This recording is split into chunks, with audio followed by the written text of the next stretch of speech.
ಜಗತ್ತಿನ ಶ್ರೀಮಂತ cricket club ಆದ RCB ಮತ್ತು ಆತಿಥೇಯ ಗುಜರಾತ್ ಟೈಟನ್ಸ್ ನಡುವೆ ಗುಜರಾತಿನ ಅಹಮದಾಬಾದಿನ ನರೇಂದ್ರ ಮೋದಿ ಸ್ಟೇಡಿಯಂನಲ್ಲಿ ಇವತ್ತು IPL 2026ರ ಫೈನಲ್ ಮ್ಯಾಚ್ ನಡೆಯುತ್ತೆ. ಸಂಜೆಯಿಂದ ರಾತ್ರಿ 7:30ರಿಂದ ಭಾಳ ಕ್ರೂಷಲ್ ಮ್ಯಾಚು. ಯಾರಿಗಿದ್ರು ಸ್ವಲ್ಪದರ ಗೆಲ್ತಾರೆ.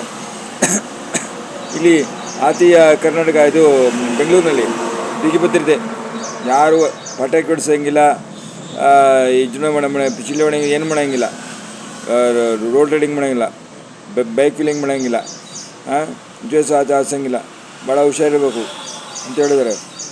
ರಾತ್ರಿ ವೇಳೆ ಬೈಕ್ ವೀಲಿಂಗ್ ಮಾಡೋಂಗಿಲ್ಲ ಅಂತ ಹೇಳಿದ್ದಾರೆ ನಗರ ಪೊಲೀಸ್ ಆಗ್ತರು. ಏನೇನಾರು ಉಲ್ಲಂಘನೆ ಮಾಡಿದರೆ ಜೈಲಾಗೈತೆ ಅಂತ ಹೇಳಿದ್ದಾರೆ. ಯಾಕೆಂದ್ರೆ ಲಾಸ್ಟ್ ಇಯರು 11 ಜನ ಸತ್ತೋದ್ರು, 11 ಜನ ಹುಡುಗರು. ಭಾಳ ಚಿನ್ಸಮ್ ಸ್ಟೇಡಿಯಮಲ್ಲಿ ಸೆಲೆಬ್ರೇಷನ್ ಮಾಡುವಾಗ ವೆರಿ ಬ್ಯಾಡ್ ನ್ಯೂಸ್. ಅವೆಲ್ಲ ಅಷ್ಟೇ ತುಂಬ ಒಂದು ಆಕ್ರೋಶ ವ್ಯಕ್ತವಾಗಿತ್ತು. ಈ ಪೊಲೀಸರು ಏನು ಮಾಡ್ತಾರೆ ಅಂತ, ಅದಕ್ಕೆ ಪೊಲೀಸರಿಗೆ ಕ್ರಮ ಕೈಗೊಂಡಿದ್ದಾರೆ. ಈಗ ಆಲ್ಮೋಸ್ಟು ಈಗ RCBನೇ ಫೇವ್ರೇಟು, ಇರೋ ಚಾನ್ಸ್ ಇದೆ. ಈಗ ಅಲ್ಲಿ ಅಹಮದಾಬಾದ್ನಲ್ಲಿ ಗುಜರಾತ್ ಟೈಟನ್ಸಿಗೆ ಸಪೋರ್ಟ್ ಇದೆ. But all over India RCB ಜಾಸ್ತಿ ಸಪೋರ್ಟು, RCB ಜಾಸ್ತಿ, RCB ಫ್ಯಾನ್ಸು ಜಾಸ್ತಿ. ಇನ್ನು ರಾಜಕೀಯ ವಿಷಯ ಬಂದರೆ, ಈಗ ಮುಖ್ಯಮಂತ್ರಿಯಾಗಿ DK ಶಿವಕುಮಾರ್ ಜೂನ್ 3ನೇ ತಾರೀಕು ಸಂಜೆ 4:05 ಪ್ರಮಾಣವಚನ ಸ್ವೀಕರಿಸ್ತಾರೆ. 9-14 ಜನ ಪ್ರಮಾಣವಚನ ಸ್ವೀಕರಿಸ್ತಾರೆ. ಅದ್ರ ಸಂಖ್ಯೆ ವೇರಿಯೇಷನ್ ಆಗ್ಬೋದು, 14 ಜನ ಆಗ್ಬೋದು, 9 ಜನ ಆಗ್ಬೋದು. ಲಾಸ್ಟ್ ಡೇ ಇನ್ನೂ 5 ಜನ ಸೇರಿಸ್ಬೋದು, ಇನ್ನೂ ಅವಕಾಶ ಇದೆ ಹೈಕಮಾಂಡಿಂದ. 4 ಜನ DCM ಅಂತ ಹೇಳ್ತಾರೆ.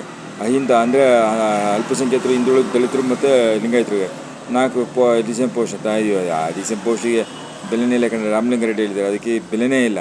ಸುಮ್ಮನೆ ಕಾರು ಕೊಡ್ತಾರೆ ಅಷ್ಟೇ. ಅದು ಏನು ಕಾರು ಕೊಡೋಲ್ಲ, ಸುಮ್ಮನೆ ಉಪಮುಖ್ಯಮಂತ್ರಿ ಅಂತ ಏನೂ ಇಲ್ಲ. ನಿಜವಾದ ಪ್ರಮುಖ ಸ್ಥಳ ಅಂದರೆ ಗೃಹ ಖಾತೆ, ಹಣಕಾಸು ಖಾತೆ, ಕಂದಾಯ ಖಾತೆ, ಜನಸಂಪನ್ಮೂಲ ಈ ಖಾತೆಗಳು ಭಾಳ ಸ್ಟ್ರಾಂಗು. ಆಮೇಲೆ ಉಳಿದವಲ್ಲ ಹಾಗೆ ಜನಸಂಪನ್ಮೂಲ ಖಾತೆ ಬೇಕಂತ ನಿಸ್ಕೊಂಡಿದ್ರು ಅಮಿತ್ ಶಾ ಮತ್ತು JK ಶಿವಕುಮಾರ್ ನಡುವೆ ಅಗಜಾಟ. ಆವಾಗ ಅಂದರೆ ಅವರು ಆ ಸರ್ಕಾರ ಬಂದಾಗ ಅಮಿತ್ ಶಾ, ಈ ಸರ್ಕಾರ ಬಂದಾಗ JK ಶಿವಕುಮಾರ್. ಅದು ಬೊಮ್ಮದು ಇಂಪಾರ್ಟೆಂಟ್, ಅನುದಾನ ಜಾಸ್ತಿ ಬರುತ್ತೆ.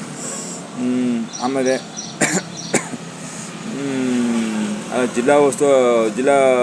ಜಿಲ್ಲಾ ಪ್ರಕಾರವಾಗಿ ಮಂತ್ರಿ ಮಾಡ್ತಾರೋ, ಜಾತಿ ಪ್ರಕಾರ ಮಂತ್ರಿ ಮಾಡ್ತಾರೋ, ಪ್ರದೇಶ ಮಂತ್ರಿ ಮಾಡ್ತಾರೋ ಗೊತ್ತಿಲ್ಲ. ಹೈಕಮಾಂಡ್ ಯೋಚನೆ ಬಿಟ್ಟಿತ್ತು. ಅದಕ್ಕೆ ಸಚಿವ ಸ್ಥಾನ ಪಡ್ಕೊಳ್ಳೋಕ್ಕೆ ಕನಿಷ್ಠ 50 ಶಾಸಕರು, ಈಗ 131 ಒಂದು 5 ಶಾಸಕರು ಕಾಂಪಿಟೇಷನ್ ಇದೆ. 560 ಶಾಸಕರು, ಕನಿಷ್ಠ 50 ಶಾಸಕರು ಕಾಂಪಿಟೇಷನ್ ಡೆಲ್ಲಿಗೂ ಬರ್ತಾರೆ. ಏನಾಗುತ್ತೆ ಗೊತ್ತಿಲ್ಲ.